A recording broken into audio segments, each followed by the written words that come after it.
Alstrom syndrome, a progressive genetic disorder characterized by obesity, deafness, and visual problems in childhood, and diabetes with insulin resistance, type 2 diabetes, and kidney failure in adulthood.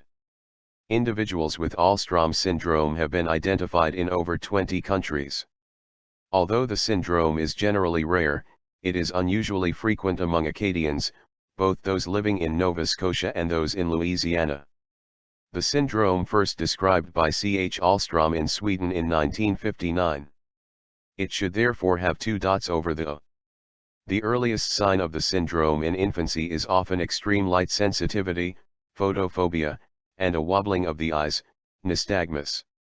Another of the early signs may be dilated cardiomyopathy, enlarged heart, and congestive heart failure in infants under 1 year of age.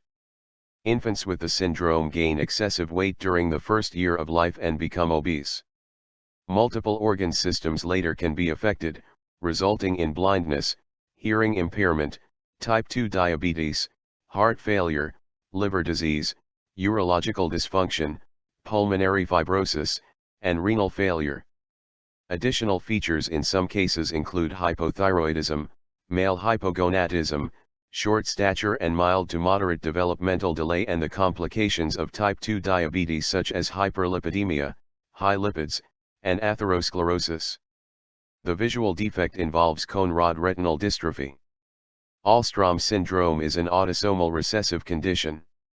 Both parents carry one copy of the Alstrom gene, and each of their offspring has a 25% risk of inheriting both of their Alstrom genes and of therefore having the syndrome.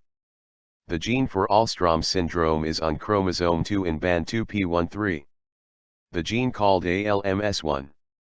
Alstrom syndrome is also known as Alstrom syndrome, Alstrom-Hallgren syndrome, and Alstrom-Hallgren syndrome.